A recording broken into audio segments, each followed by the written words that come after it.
Hey everybody, welcome back to Trinity Dairy. Don't forget to like and share the video, subscribe to the channel, check out our merch store. We'll have a link in the description for that. Today is February 24th, 2023. Sun is shining out. It's pretty nice today, but it is cold. I think it's only about 2 or 3 above zero right now. We're just kind of coming out of that blizzard we had for the last couple of days.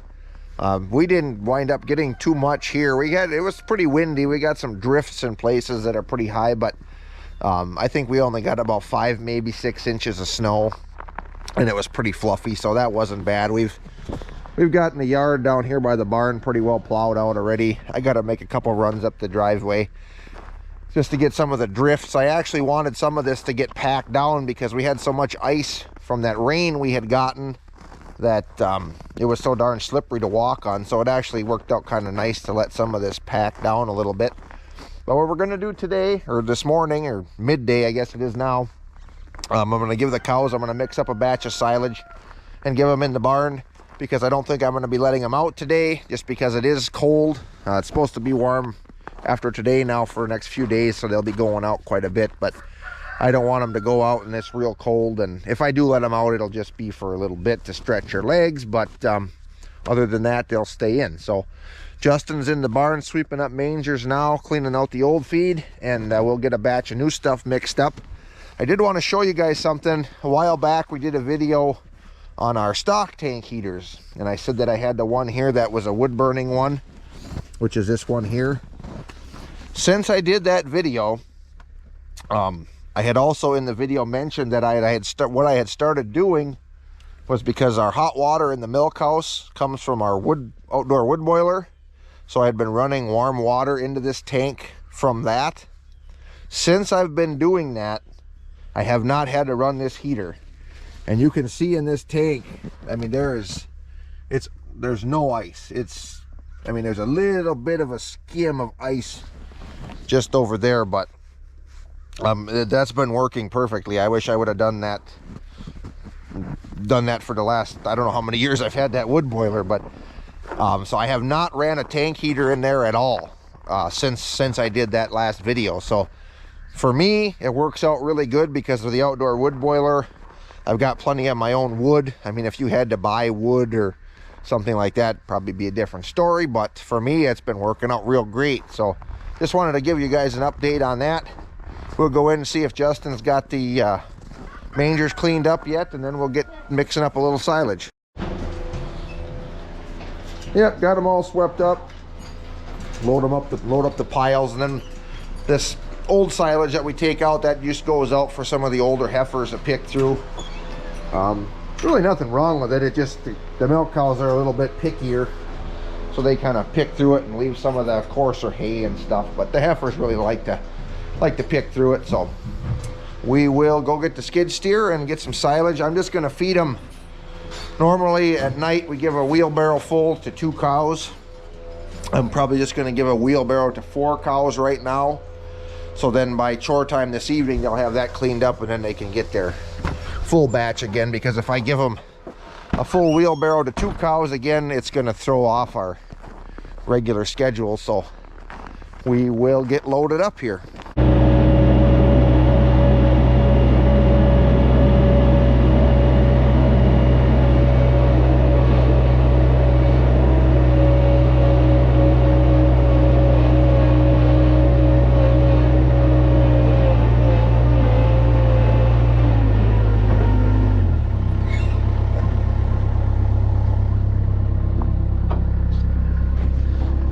A lot of people ask me if I like the bags better or the upright silos, and it's kind of a toss-up. Now this bag, this full bag, is on the blacktop slab, but this one that I've been feeding out was just on the ground.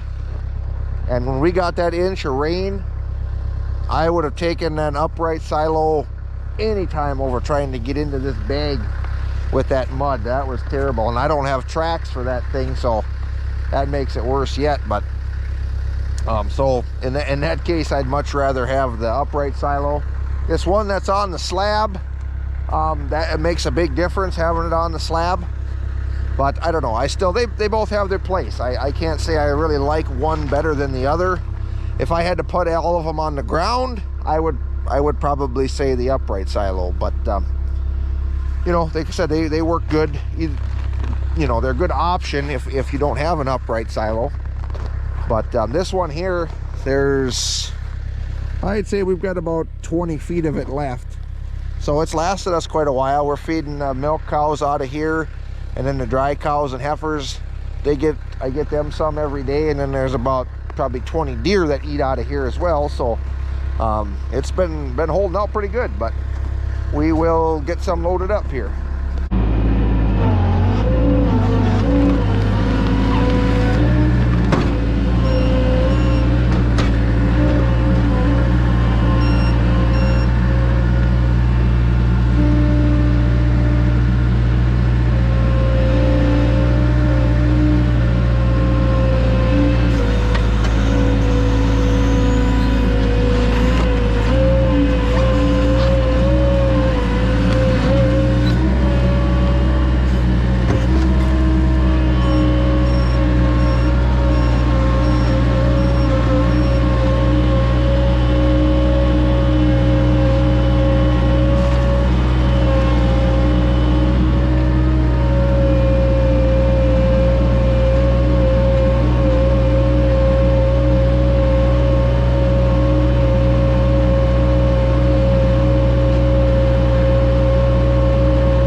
So here's our small bale chopper. I've shown this before.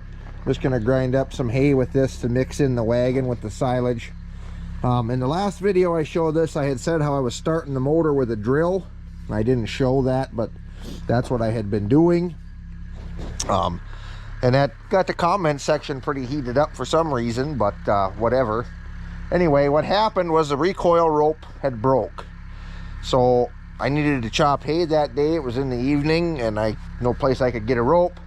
So what I did is I pulled, there's 3 little bolts here, and I pulled this cover off, and underneath there is a nut that holds the flywheel on to the crankshaft. So I take a socket and put it on an adapter that fits the drill and crank it over, and it worked pretty good. Now, a couple days after that, I had gotten a rope, and I got the recoil and all fixed and had it in the garage there. But it was working good to start it with the drill, so I had just kept doing it.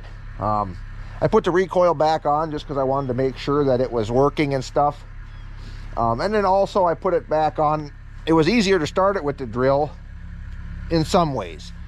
I mean, there was a lot less cranking. You know, you put it on there and buzz it over. You're not yanking and wheezing as you're pulling the thing over trying to get it started, especially when it's cold.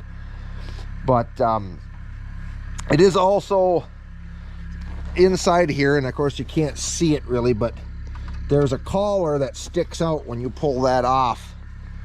And what that collar is for the pull rope mechanism to lock into. And I think it's also can be, so if you have to wind a rope on there to pull it, like if your recoil breaks, you can do it that way too. But the only bad part with how this is here with that sticking out is there's no cover over it, so that thing could in theory, you know, grab your pants or something like that. So it's a little bit safer having the cover over it. And I wanted to see if that pull rope works, so I got that back on there now, and it's working fine. But yeah, as far as the drill, there's a lot of different channels on YouTube that start them with a drill. That's where I picked it up from. And if you're going to do a lot of pulling on them, and even this one this spring when I'd had it parked all winter and it didn't want to start, and I had been pulling and pulling, finally I'm like, the heck with it. So I pulled that cover off and put the drill on it, and that saved me a lot of time there. But anyway, I'm going to fire this up now, and we will let it warm up a little and get some hay chopped.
got that ground up.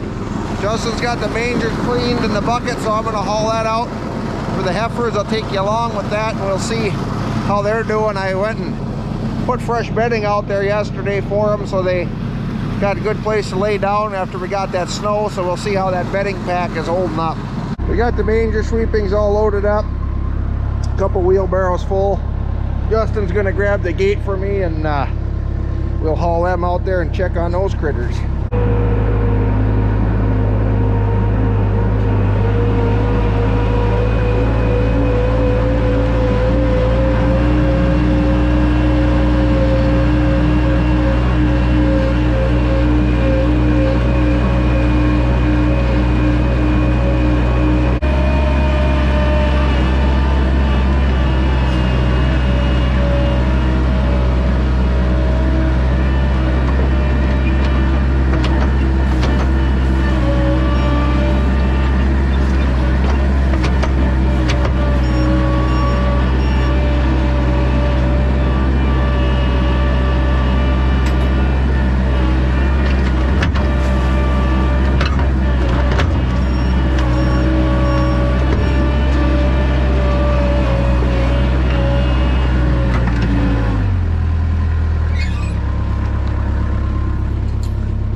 These out here are dry cows and heifers, and the older heifers that are ready to breed. You know, we have an Angus bull running out here. Some of these heifers we AI, but most of them, the first round we breed them Angus, just because if that heifer comes fresh and winds up being a dud for some reason, we don't have another dairy heifer out of her, so we can kind of see how that heifer is going to perform before we continue that bloodline. And that way then, if we have the Angus cross ones, are always worth more to sell if it's one that you want to sell. So that's why we have the Angus bull out here for these. But the milk cows, they're all AI bred dairy. But here's one spot. I've got these chopper boxes lined up here for a windbreak, and I got some spread out some bedding here. This is kind of where I've been having their bedding pack all winter. But then yesterday when I was out here, I had spread out some more over here. It's not super windy here either. I don't have a wind break over here for them, but they had some old hay that was left in one of the feeders I spread out. So it's supposed to be nice weather now, so it just gives them a nice dry spot to lay. Spread out all over there, and that works pretty well too. But them chopper boxes work good to just to block the wind. They got a lot of hair on them. They stay nice and warm if they can get out of the wind. But so they look like they're all doing pretty good, so we'll go finish feeding the other cows.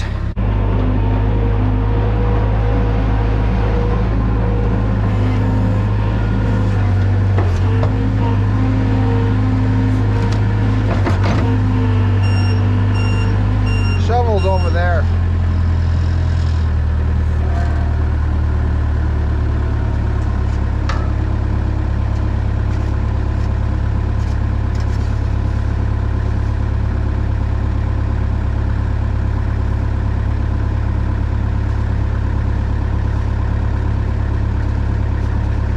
That's good.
No clumps, huh?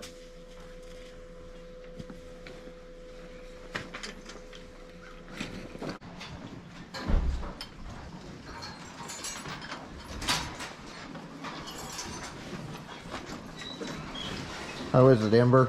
Is it good?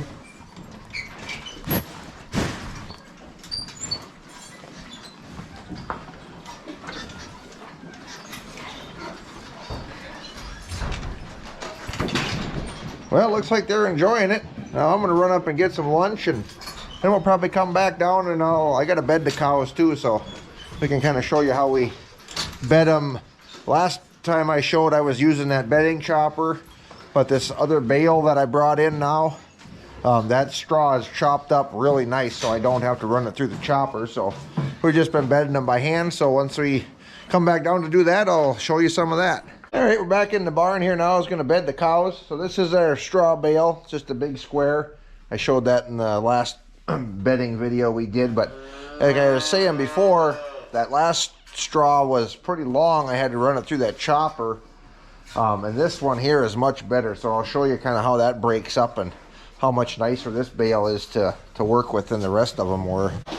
I mean, this stuff it just falls apart nice. That works perfect. I gotta have it chopped because with the grates, it's a lot easier to get the manure and the straw through the grates when we clean barn. And then also my manure pump, it's a lot easier to pump down when it's chopped up instead of having the long straw. And I know in the last video I did, there was some comments about how it didn't look like I was giving them a lot of bedding.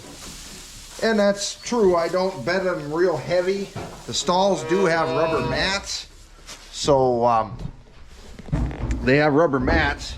So they have quite a bit of cushion without the bedding. The bedding, more to absorb moisture. It gives them a little bit of cushion, but I can't go real heavy on the bedding just because with that, again, with the manure system, it's too hard for me to pump a lot of straw. So we just get enough to keep them dry, and they seem to be pretty comfortable. They lay down a lot, so that they must like it. So I'll get the wheelbarrow filled up here, and then we'll go bed them.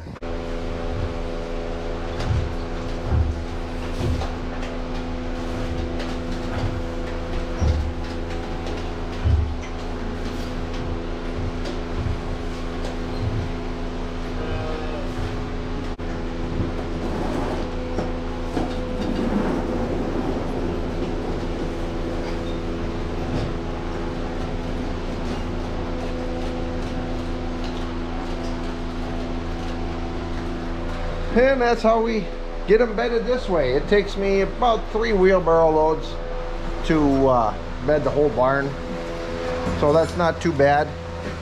But Jessica is in scraping the other barn now because I don't have that scraped yet, and it's getting about milking time, so I gotta finish washing the bulk tank. We're gonna get started milking. So that'll be it for this video. I'd like to thank everybody for watching, and we'll see you in the next one.